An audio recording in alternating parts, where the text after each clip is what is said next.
30+ participant आहेत आज आपल्यासोबत.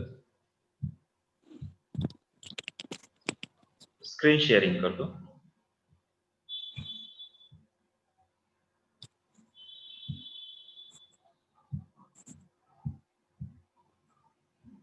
आज आपण नव्या युनिटला आपल्याला सुरुवात करायची आहे, त्यामुळे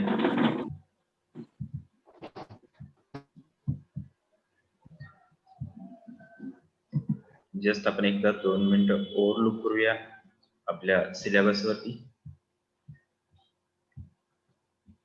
आपण आतापर्यंत युनिट नंबर 1, युनिट नंबर 3 आणि युनिट नंबर 4 हे 3 युनिट कंप्लीट केलेले आहेत. आज आपण युनिट नंबर 2 जे 4 वेगवेगळ्या पार्ट्स मध्ये डिवाइड केलेले आहे, असं पर्टिक्युलर टायटल नाहीये या युनिटला, परंतु याचे 4 डिवायडेशन आपण इथे स्क्रीनवरती पाहू शकता. 4 पार्ट मध्ये डिवाइड केलेला हा युनिट नंबर 2 आहे. त्यातला पहिला पार्ट जो आहे तो कॉम्प्युटर ऑर्गनायझेशन आहे.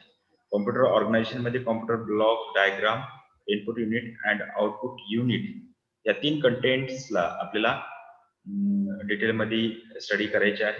त्यानंतर सीपीयूचं memory unit, arithmetical logic unit and control unit, जे सीपीयूचे 3 पार्ट्स आहेत, त्या 3 पार्ट्स डिवायडेशन या सेकंड युनिट नंबर 2 मध्ये सेकंड पार्ट मध्ये केलेलं आहे. इथे आपल्याला हे कव्हर करायचं आहे. त्यानंतर कॉम्प्युटर सॉफ्टवेअर ची कॉन्सेप्ट आणि हार्डवेअरची कॉन्सेप्ट हा देखील पार्ट या 2 नंबरच्या युनिटमध्ये केलेला आहे. त्याला पण आपण डिटेल मध्ये पाहूया. टाइप्स ऑफ सॉफ्टवेअर, सॉफ्टवेअरचे प्रकार आणि यूज, सॉफ्टवेअर सिस्टीम सॉफ्टवेअर आणि ऍप्लिकेशन सॉफ्टवेअर हे जे प्रकार आहेत त्याचे ते प्रकार आपण इन डिटेल्स मध्ये आजपासून सुरुवात करण्यात येणाऱ्या युनिट नंबर 2 मध्ये आपण पाहूया. ठीक आहे, तर चला तर मग सुरुवात करूया आपण. कॉम्प्युटर ऑर्गनायझेशन हा युनिट नंबर 2 मधला जो पहिला पार्ट आहे, त्या पहिल्या पार्टला आज आपण स्टार्ट करूया. ठीक आहे, मी इथे पर्टिक्युलर ती स्क्रीन शेअर करतो. तर कॉम्प्युटर ऑर्गनायझेशन हा आपला युनिट नंबर 2 मधला फर्स्ट पार्ट आपण पाहणार आहोत. इथे फोकस करा तुमच्या स्क्रीनवरती. स्क्रीन शेअरिंग आणि आवाज दोन्ही बरोबर आहे, काही प्रॉब्लेम नाही ना? या संदर्भात मला तुमच्यापैकी काही जणांनी चॅट बॉक्स मध्ये फक्त YES टाइप करून एक मेसेज सेंड करा, जेणेकरून मला लक्षात येईल की स्क्रीन शेअरिंग आणि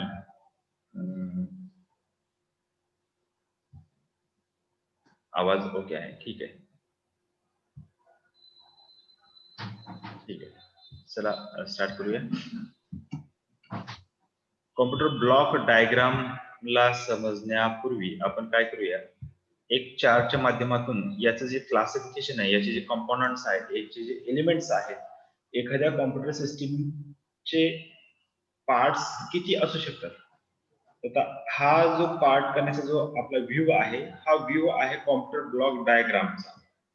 तसं तर कॉम्प्युटरचे जर ज्यावेळेस तुम्ही पार्ट कराल तर त्याच्यामध्ये तुम्ही सॉफ्टवेअर घ्या, हार्डवेअर घ्या, लाईफवेअर घ्या, पण इथे आपल्याला फोकस करायचा आहे जस्ट कॉम्प्युटरचा ब्लॉक डायग्राम. त्यामुळे आपण या व्ह्यूने कॉम्प्युटर सिस्टीमला 3 वेगवेगळ्या पार्ट मध्ये डिवाइड केलेला आहे. इथे तुम्हाला स्क्रीनवरती दिसू शकतं जे मी ते चार्ट तयार केलेला आहे. सर्वात पहिल्या वरच्या फ्रंट साइजला जे आपण केलेलं आहे ते आहे कॉम्प्युटर सिस्टीम. ठीक आहे, त्याच्यानंतर 3 जे पार्ट केलेले आहेत, input unit, central processing unit आणि आउटपुट युनिट. कॉम्प्युटर सिस्टीमचे इथे टायटल मी काय लिहिलेलं एकदा रीड केलं, इथे तुम्हाला दिसते का टायटल? इथे पहा मी काय लिहिलेलं आहे, components or elements of computer system. एखाद्या कॉम्प्युटर सिस्टीमचे घटक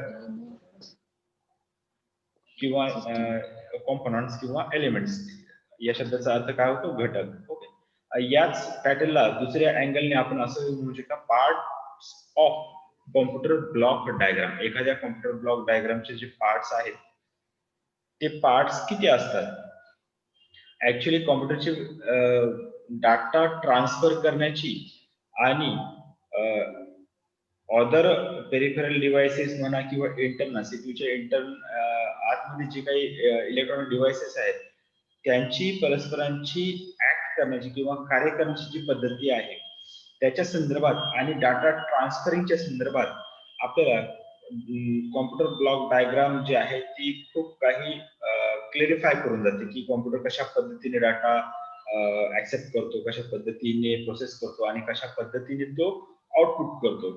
तर त्या आशयाच्या दृष्टिकोनातून कॉम्प्युटर ब्लॉक डायग्राम समजणं खूप महत्वाचं आहे.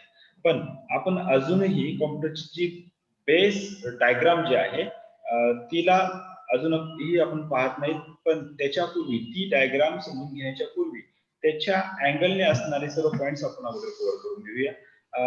या आशयाने सर मी एक सर बोला. माझं कनेक्ट होत नाही, मी दुसऱ्या मोबाईल वरून कनेक्ट करतो सर, प्लीज ऍक्सेप्ट करा बरं. तुमचं काय होत नाही? दुसरं कनेक्टिंग प्रॉब्लेम येत आहे, मी दुसऱ्या मोबाईल वरून करत आहो. करा, प्रतीक्षा कडू. काही प्रॉब्लेम नाहीये.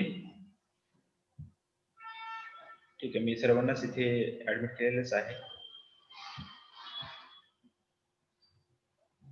ठीक आहे, आता एकदा वेटिंग टाइम पिरियड संपल्यानंतर ऍडमिट करण्याचा थोडासा प्रॉब्लेमच येतो. कारण माझं लक्ष असेल तर मी ऍडमिट करतो, अन्यथा आपल्या जर एक्सप्लेनेशनचा जो फ्लो असतो तो कंटिन्यू राहत नाही. ठीक आहे, चला मी सर्वांना बाकी जे वेटिंग रूम मध्ये होते त्यांना पण ऍडमिट केलेलं आहे. कंटिन्यू करूया. Parts of computer block diagram इस कंटेंट को देखने से पहले हमने एक चार्ट वाइज इसको समझने की यहाँ पे कोशिश करनी है. तो चार्ट पर फोकस करो कि मैंने किस प्रकार से इस चार्ट को बनाया है. सबसे पहले टॉप या रूट लेवल पे जो कंटेंट है, जो नाम है, वो क्या लिखा है मैंने? Computer system. अब कंप्यूटर सिस्टम को डिवाइड किया है मैंने 3 पार्ट्स में. एक तो है इनपुट यूनिट, दूसरा है सेंट्रल प्रोसेसिंग यूनिट जिसको आप सीपीयू इन शॉर्ट कहते हैं. उसके बाद है आउटपुट यूनिट. अब इनपुट यूनिट और आउटपुट यूनिट के बारे में जो हमने इनपुट डिवाइसेस और आउटपुट डिवाइसेस को देखा है ना, जो पढ़ा है यूनिट नंबर 3 में, तो उसमें हमने इनपुट डिवाइसेस को कवर किया था और आउटपुट डिवाइसेस को कवर किया था. यहाँ पे नाम अलग है, यहाँ पे फोकस करो. यहाँ पे इनपुट यूनिट है और आउटपुट यूनिट है. इनपुट यूनिट अलग है, इनपुट डिवाइसेस अलग है. यूनिट और डिवाइसेस में क्या ज्यादा डिफरेंस नहीं है, मगर ये इनपुट जो वर्ड है ना, वो फंक्शन बेस या एक्टिविटी बेस यूज किया जाता है. ओके, इंटरनल जो इंटरनल वर्क होता है कोई भी डिवाइसेस का, तो वही जितने भी डिवाइसेस है, इनपुट डिवाइसेस जितने भी है, उन सभी का जो फंक्शनिंग एक्ट होता है उसके पॉइंट ऑफ व्यू से इस यूनिट वर्ड का यूज किया जाता है. उसी प्रकार से आउटपुट यूनिट भी ये जो यूनिट वर्ड है आउटपुट के रिलेटेड है, वो भी उसी प्रकार से यूज किया जाता है. ज्यादा अंतर नहीं है, यहाँ पे कंफ्यूज मत होना. इनपुट यूनिट और इनपुट डिवाइसेस दोनों एक ही है, मगर इनपुट यूनिट को किस व्यू से देखा जाता है, उसकी परफॉर्मिंग एक्टिविटी के पॉइंट ऑफ व्यू से इसको देखा जाता है. तो हम यहाँ पे कवर करेंगे, तो आगे देख लेना. इनपुट यूनिट के तो मैंने कुछ पार्ट नहीं किए, मगर सीपीयू जो सेंट्रल प्रोसेसिंग यूनिट है उसके मैंने पार्ट्स यहाँ पे किए. कितने पार्ट्स किए? 3 पार्ट्स में इसको डिवाइड किया गया है. एक तो है एएलयू, दूसरा है कंट्रोल यूनिट, तीसरा है मेमोरी यूनिट. अब सीपीयू के 3 पार्ट्स, सीपीयू को डिवाइड किया जाता है 3 पार्ट्स में. सबसे अहम पार्ट जिसमें पूरी प्रोसेसिंग का काम चलता है वो है सीपीयू. ओके, सीपीयू में एग्जैक्ट डेटा को प्रोसेसिंग करने का काम होता है, और प्रोसेसिंग करने के बाद जो इंफॉर्मेशन मिलती है या जो इंफॉर्मेशन उस प्रोसेसिंग से मिलती है उसको प्रोवाइड करना, उसको आउटपुट यूनिट थ्रू प्रोवाइड किया जाता है इस कंप्यूटर सिस्टम में. तो किसी भी डेटा प्रोसेसिंग के लिए जो कंप्यूटर सिस्टम में होती है, उसमें जो सीपीयू होता है, वो सीपीयू के 3 पार्ट अहम होते हैं. वो एक तो है एएलयू जिसको अरिथमेटिक लॉजिकल यूनिट कहा जाता है. अरिथमेटिकल यूनिट अलग होता है और लॉजिकल यूनिट अलग होता है, इसलिए मैंने एएलयू को फिर से 2 पार्ट में डिवाइड किया है. कंट्रोल यूनिट, सबसे अहम बात जो है कंट्रोल यूनिट की होती है किसी भी कंप्यूटर सिस्टम में, क्योंकि कंट्रोल यूनिट एकमात्र ऐसा कंटेंट है जो कंप्यूटर को सभी एंगल से कंट्रोल करने का काम करता है, चाहे वो इनपुट वाली साइड से हो या सीपीयू वाली साइड से हो या आउटपुट वाली साइड से हो या कंप्यूटर में जितने भी पेरिफेरल डिवाइसेस लगे हो उन सभी को कंट्रोलिंग करने का काम जो होता है वो कंट्रोल यूनिट द्वारा किया जाता है। कंट्रोल यूनिट अगर ना हो तो कंप्यूटर की जो एक्टिविटी है वो सभी एक्टिविटी मिसमैच होने की संभावना बहुत होती है। तो सबसे इम्पोर्टेंट सीपीयू में कंट्रोल यूनिट ही होता है। उसके बाद सीपीयू को थर्ड वाले पार्ट में जो डिवाइड किया है वो है मेमोरी यूनिट। ओके, अब मेमोरी यूनिट में मेमोरी ऑर्गेनाइजेशन में हमने देखा था प्राइमरी मेमोरी और सेकेंडरी मेमोरी, मगर जब आप कंप्यूटर ब्लॉक डायग्राम की बात करोगे तो मेमोरी यूनिट के रिलेटेड जस्ट प्राइमरी मेमोरी ही इस कंप्यूटर ब्लॉक डायग्राम में इंक्लूड होती है। जब आप कंप्यूटर ब्लॉक डायग्राम इसी कंटेंट रिलेटेड अगर मेमोरी यूनिट को स्टडी कर रहे हैं तो ये बात अच्छी तरह से समझ लेना कि कंप्यूटर ब्लॉक डायग्राम रिलेटेड जो मेमोरी यूनिट होता है उस मेमोरी यूनिट में सिर्फ एंड सिर्फ प्राइमरी मेमोरी जो होती है उसी को ही इंक्लूड किया जाता है, क्योंकि सेकेंडरी मेमोरी जो होती है it's not a part of computer block diagram. Okay, आगे डायग्राम समझने के आगे जब मैं डायग्राम को डिस्प्ले करूंगा तो ये बात भी आपको बहुत अच्छी तरह से क्लेरिफाई हो जाएगी। तो एक बात तो यहाँ पे समझ में आ गई, कंप्यूटर सिस्टम को हमने इस प्रकार से डिवाइड किया है। तो आगे चलेंगे, हम पहले इनपुट यूनिट को कवर करेंगे, बाद में आउटपुट यूनिट को कवर करेंगे और फिर हम जाएंगे सेंट्रल प्रोसेसिंग यूनिट की तरफ। तो इनपुट यूनिट के बारे में हम कंपैरेटिवली इसकी स्टडी करेंगे ताकि आपको इन दोनों में एग्जैक्ट क्या डिफरेंस है वो भी समझ में आ सके। तो यहाँ पे कंपैरेटिवली स्टडी करेंगे। देख लेना आपके स्क्रीन के ऊपर जो स्लाइड शो किया है मैंने उस पर फोकस करना। मैं यहाँ से ये जो सेंटेंस लिखे हैं स्क्रीन के ऊपर तो उस पर फोकस करो। मैं यहाँ पे रीड करता हूँ, फिर बाद में उसका डिस्कशन करेंगे। ओके, तो क्या किया मैंने, एक चार्ट बनाया है जिसमें चार्ट में जो टाइटल है पहला एसएन सीरियल नंबर, दूसरा है इनपुट यूनिट और तीसरा है आउटपुट यूनिट। यहाँ पे डिवाइस की बात नहीं कर रहा हूँ मैं, डिवाइस आपको समझ में आ जाएगा ये पूरा एक्सप्लेनेशन होने के बाद। तो इनपुट यूनिट क्या है और आउटपुट यूनिट क्या है इसको पहले समझ लेना। Okay, it means the unit which accept human readable data from user through various input devices and convert it in the computer acceptable form, that is binary code. अब इनपुट यूनिट का काम क्या होता है? इनपुट यूनिट का काम ये होता है कि जब यूजर कंप्यूटर को हैंडल करता है तो यूजर कंप्यूटर को हैंडल करते समय उसकी लैंग्वेज में डेटा को इंसर्ट करता है कंप्यूटर सिस्टम में। जैसे कि आप यदि कंप्यूटर के सामने बैठे हो और टाइपिंग कर रहे हो, आपको मैंने एक लेटर टाइप करने को दिया तो आप क्या कर रहे हो कि जो जैसा लेटर मैंने दिया है उसी प्रकार से आप कीबोर्ड पर जो कीज है उसको प्रेस करते करते आप डेटा को इंसर्ट कर रहे हो कंप्यूटर सिस्टम के अंदर। मगर जो लेटर आप टाइप कर रहे हो वो है आपकी लैंग्वेज में, वो लेटर की लैंग्वेज वो आपको समझ में आ रही है। मगर कंप्यूटर को जो लेटर मैंने दिया है उसकी जो लैंग्वेज है वही लैंग्वेज कंप्यूटर को समझ में नहीं आती है। कंप्यूटर को सिर्फ बाइनरी कोडेड लैंग्वेज समझ में आती है। तो इनपुट यूनिट यहाँ पे सबसे बढ़िया रोल प्ले करता है। क्या बढ़िया रोल प्ले करता है? जो यूजर रीडेबल फॉर्म होता है या यूजर रीडेबल फॉर्म का जो डेटा होता है उसी डेटा को कंप्यूटर रीडेबल या कंप्यूटर एक्सेप्टेबल फॉर्म में कन्वर्ट करने का काम इस इनपुट यूनिट द्वारा किया जाता है। अब इनपुट यूनिट द्वारा ये काम करने के लिए जो कुछ डिवाइसेस का यूज किया जाता है उसी को कहा जाता है इनपुट डिवाइसेस। यानी it means the unit which accept human readable data from user से ह्यूमन रीडेबल डेटा को एक्सेप्ट करता है थ्रू वेरियस इनपुट डिवाइसेस। जितने भी इनपुट डिवाइस, आप सभी को पता है इनपुट डिवाइसेस कितने हैं, क्या क्या है जो हमने कवर किया था, ठीक है। एंड इनपुट डिवाइसेस की मदद से डेटा को एक्सेप्ट करना और एक्सेप्ट करने के बाद उसी डेटा को कन्वर्ट करना कंप्यूटर में या कंप्यूटर को जो जिस लैंग्वेज में समझ में आती है उस लैंग्वेज में उस डेटा को कन्वर्ट करने का काम इस इनपुट यूनिट द्वारा किया जाता है, ठीक है। इसके अगेंस्ट जब आप देखोगे आउटपुट यूनिट का, अब इनपुट यूनिट के अगेंस्ट काम होता है आउटपुट यूनिट का। जब एक बार डेटा को इंसर्ट किया जाता है इनपुट यूनिट द्वारा कंप्यूटर सिस्टम में, तब क्या होता है, प्रोसेसिंग का काम स्टार्ट होता है। प्रोसेसिंग का काम यानी जो कुछ कमांड या जो कुछ सॉफ्टवेयर है, अपने जो सॉफ्टवेयर के अंदर जो कुछ इंस्ट्रक्शंस है, उसके हिसाब से डेटा को प्रोसेस किया जाता है। प्रोसेस करने के बाद जब प्रोसेसिंग की एक्टिविटी खत्म होती है, तब तब आउटपुट यूनिट का काम स्टार्ट होता है। आउटपुट यूनिट क्या करता है? आउटपुट यूनिट जो कंप्यूटर की लैंग्वेज होती है, कंप्यूटर में डाटा प्रोसेसिंग करने के बाद जो इंफॉर्मेशन मिली है, वो इंफॉर्मेशन बाइनरी कोडेड लैंग्वेज में होती है। अब बाइनरी कोडेड लैंग्वेज में अगर वो इंफॉर्मेशन होने के कारण as it is computer system user को तो प्रेजेंट नहीं करता।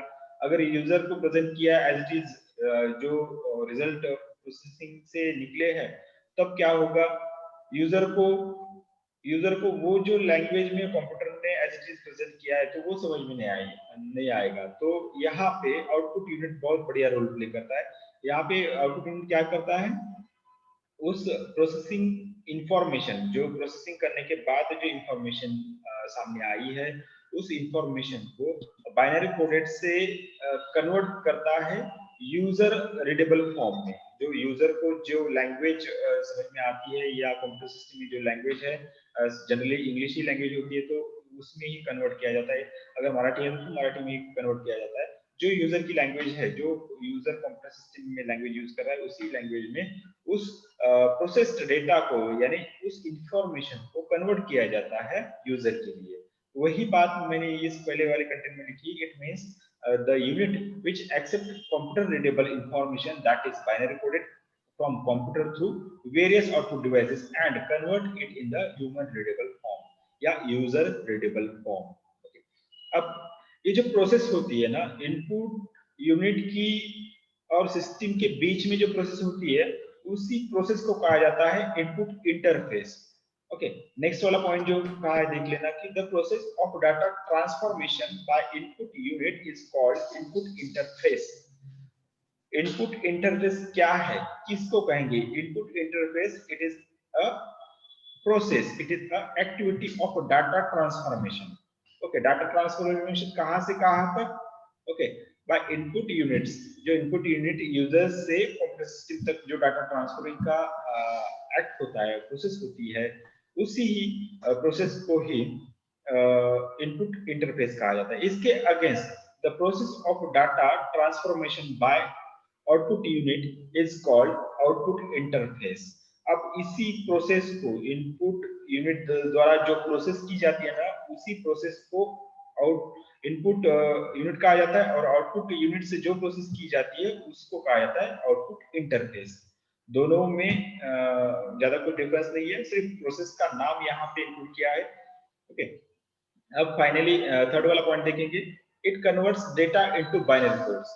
डेटा को बाइनरी कोडेड में कन्वर्ट करने का काम इस इनपुट यूनिट द्वारा किया जाता है। डेटा इनटू बाइनरी कोड्स, जो यूजर का जो डेटा है, उसी डेटा को कन्वर्ट किया जाता है बाइनरी कोडेड लैंग्वेज में, या इसको आप ऐसा भी समझ सकते हो कि 0 and 1 फॉर्म में कन्वर्ट करने का काम इस इनपुट यूनिट द्वारा किया जाता है। नेक्स्ट जो है, इसके अगेंस्ट हम आउटपुट यूनिट के बारे में देखेंगे। It converts binary coded results into human language. अब यहाँ पे देख लेना, इट कन्वर्ट्स डेटा कहा है, और आउटपुट यूनिट में क्या कहा है? It converts binary coded results. अब रिजल्ट्स ये वर्ड यहाँ पे क्यों इंक्लूड किया गया है, ये भी समझने वाली बात है।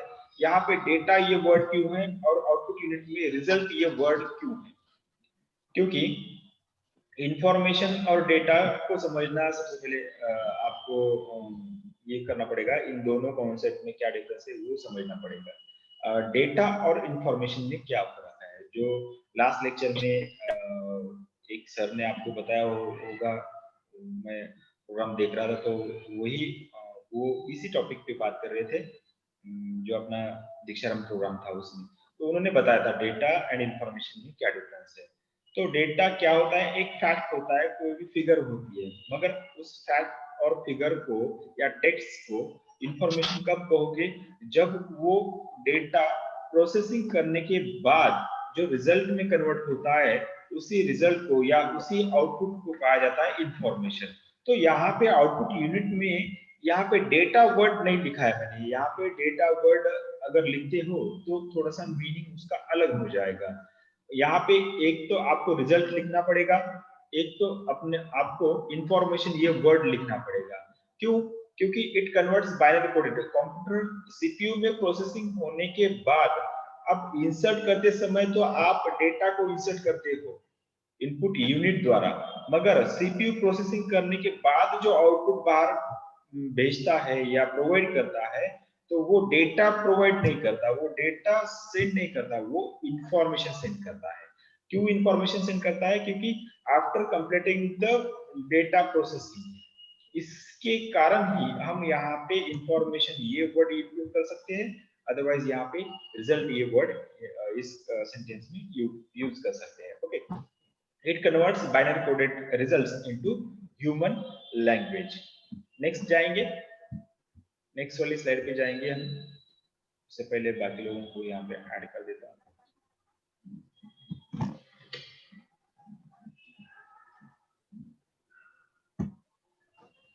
नेक्स्ट स्लाइड के ऊपर जाएंगे, थोड़ा सा रन हो रहा है। अब फोर्थ नंबर का पॉइंट, अब फोर्थ नंबर के पॉइंट में it interface between user and computer system. Input unit का कनेक्शन किससे होता है? सबसे पहले किससे होता है? किन दो कंटेंट के बीच में होता है? यूजर एंड कंप्यूटर सिस्टम के बीच में होता है। सबसे पहले इनपुट यूनिट से कनेक्ट होता है, इनपुट यूनिट कनेक्ट करता है यूजर टू कंप्यूटर सिस्टम। इसके अगेंस्ट जब आप आउटपुट यूनिट को देखेंगे तब ये इंटरफेस करता है कंप्यूटर सिस्टम टू यूजर। यहाँ पे ज्यादा अंतर नहीं है, एक दो वर्ड आगे पीछे हो गए। अगर आप यहाँ पे फोकस करते हो तो ये बात आपको बहुत अच्छी तरह से समझ में आ जाएगी, क्योंकि इनपुट यूनिट में इंटरफेस होता है यूजर एंड कंप्यूटर सिस्टम के बीच में, और आउटपुट यूनिट में इंटरफेस होता है सबसे पहले कंप्यूटर सिस्टम एंड यूजर के बीच में। Next, it provide data to computer system. It provide data to computer system. Input unit data किसको provide करता है? Input unit data किसको provide करता है? Input unit data provide करता है computer system को। ये सभी जो sentence है ना, ये contents जो भी हमने यहाँ पे शो किए या डिस्प्ले किए, इन सभी के ऊपर MCQ क्वेश्चन जनरेट किया जा सकता है। उसी एंगल से मैंने इस सेंटेंस को यहाँ पे इंक्लूड किया। यदि कोई भी किसी भी प्रकार का अगर आपको एमसीक्यू पूछा जाए तो ये, यदि आपको ये सेंटेंस या ये कंटेंट्स याद है तो आप उस एमसीक्यू क्वेश्चन का आंसर बहुत सही तरीके से लिख सकते हो। तो यहाँ पे ऐसा भी पूछा जा सकता है कि इनपुट यूनिट्स क्या प्रोवाइड करता है या किसको प्रोवाइड करता है। इनपुट यूनिट क्या प्रोवाइड करता है तो उसका आंसर क्या है? डेटा प्रोवाइड करता है। ओके, तो किसको प्रोवाइड करता है तो उसका क्या आंसर है? कंप्यूटर सिस्टम को। इसके अगेंस्ट में जब आप इन आउटपुट यूनिट को देखोगे, in output unit receive information from computer system. Output unit क्या करता है? कंप्यूटर सिस्टम से इंफॉर्मेशन प्राप्त कर लेता है। अब यहाँ पे इसको ऐसे भी एमसीक्यू पूछा जा सकता है कि आउटपुट यूनिट कहाँ से क्या रिसीव करता है, कहाँ से क्या रिसीव करता है, कहाँ से, तो उसका आंसर होगा कंप्यूटर सिस्टम से। क्या रिसीव करता है तो उसका आंसर होता है इंफॉर्मेशन, यहाँ पे डेटा नहीं होता है।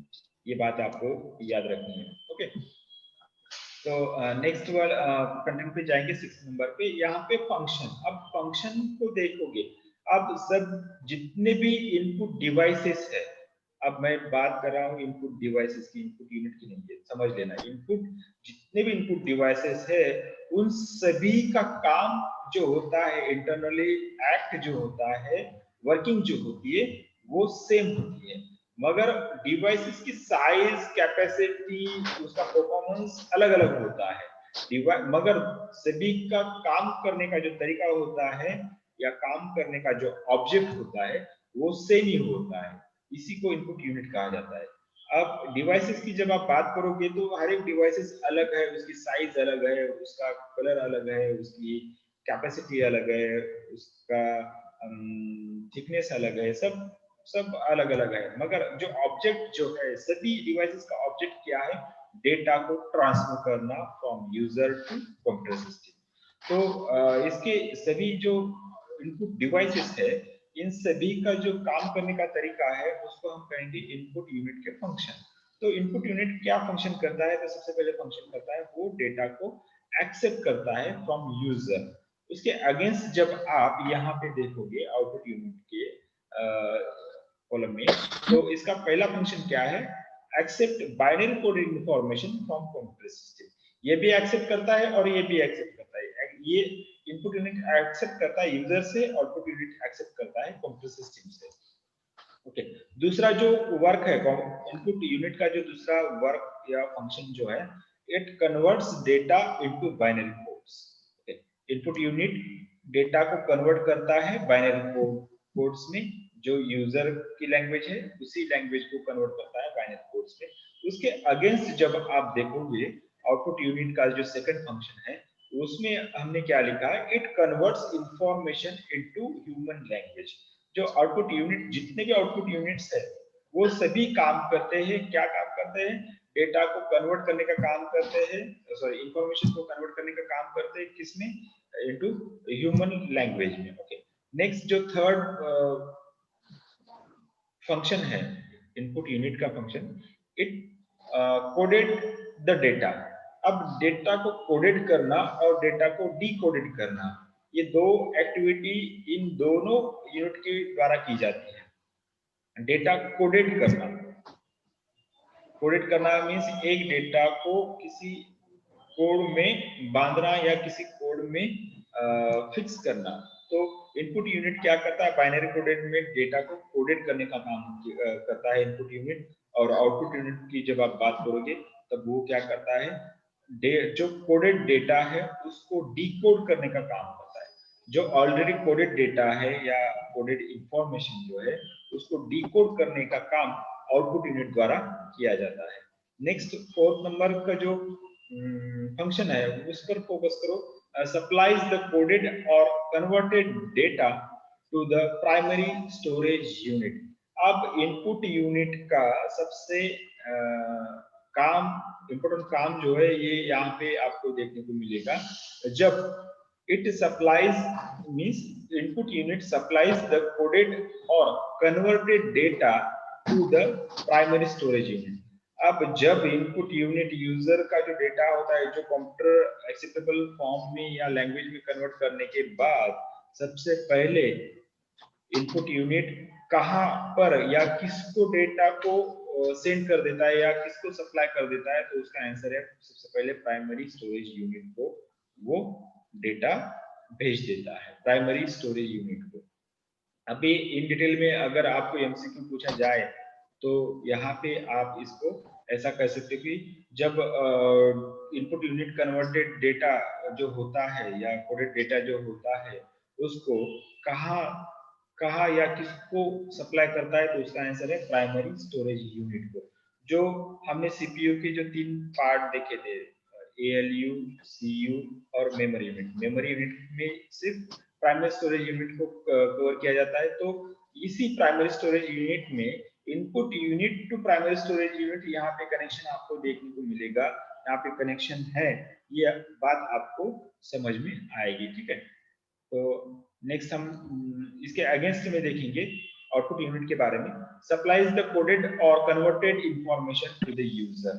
अब आउटपुट यूनिट क्या करता है? किसी स्टोरेज यूनिट को या अदर किसी डिवाइसेस को ये आउटपुट यूनिट जो कोडेड डिकोडेड डेटा है या कन्वर्टेड जो डेटा या इंफॉर्मेशन है, उसको किसी की तरफ भेजता नहीं है। ये सिर्फ भेजता तो है, सिर्फ यूजर की तरफ भेजता है या यूजर को ये प्रेजेंट कर देता है। इट सप्लाइज द डिकोडेड और converted information to the user. Okay, ये चार फंक्शंस इंपॉर्टेंट है।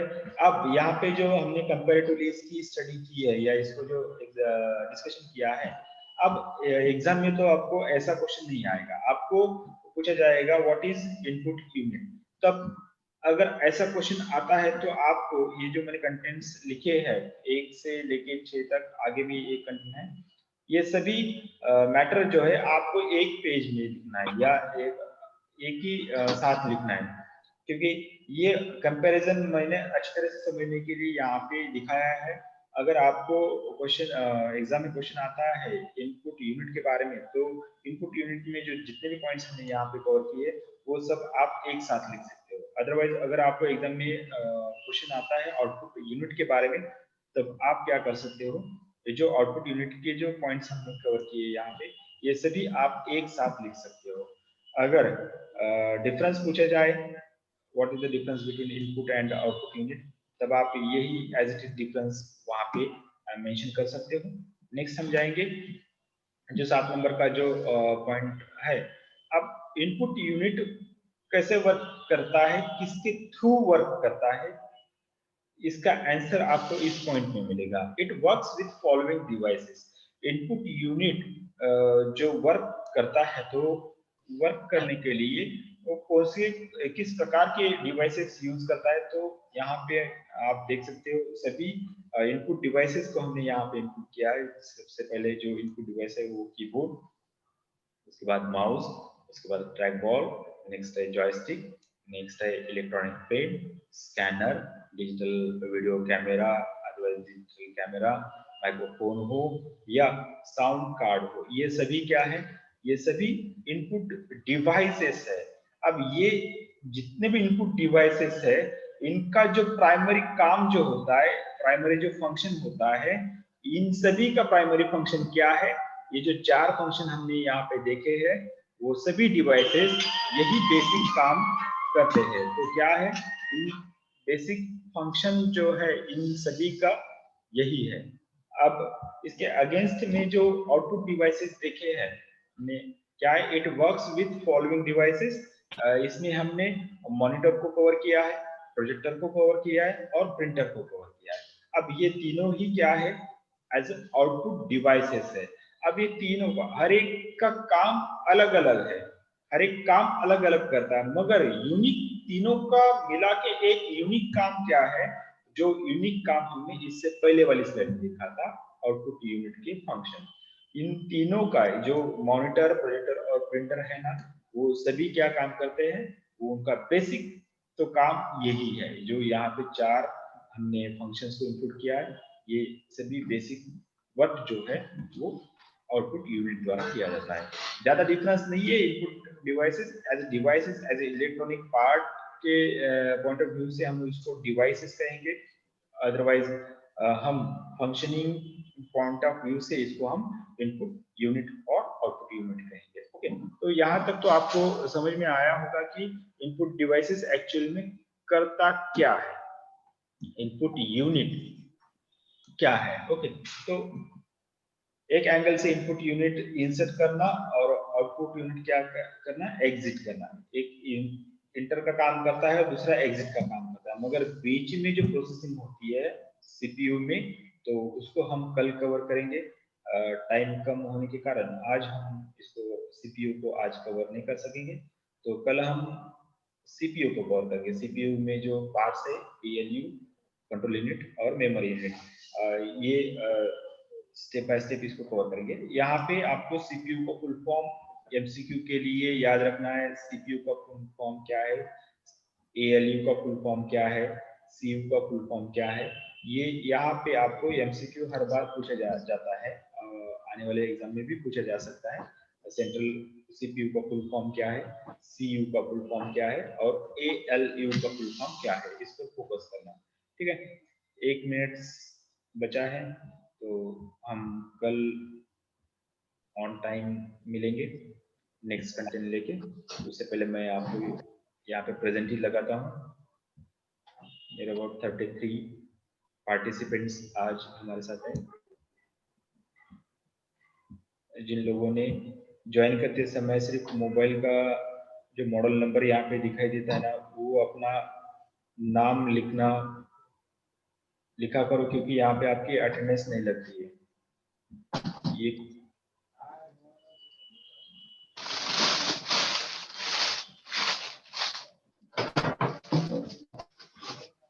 ठीक है, फिर कल ऑन टाइम मिलेंगे। आज के लिए हम यहाँ पे रुकते हैं।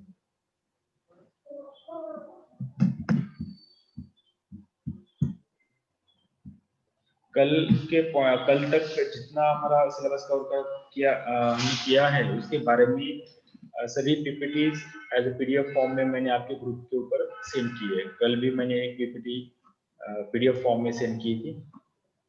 वो सभी मैटर आप अपने नोटबुक में उसको लिख दो, ठीक है, ताकि आपको अदर कुछ रेफरेंस या अदर बुक रीड करने की आवश्यकता नहीं होगी। एक ही इसमें हमने सबको कवर किया है। ठीक है, आज का सेशन हम यहाँ पे समाप्त करते हैं, कल फिर मिलेंगे।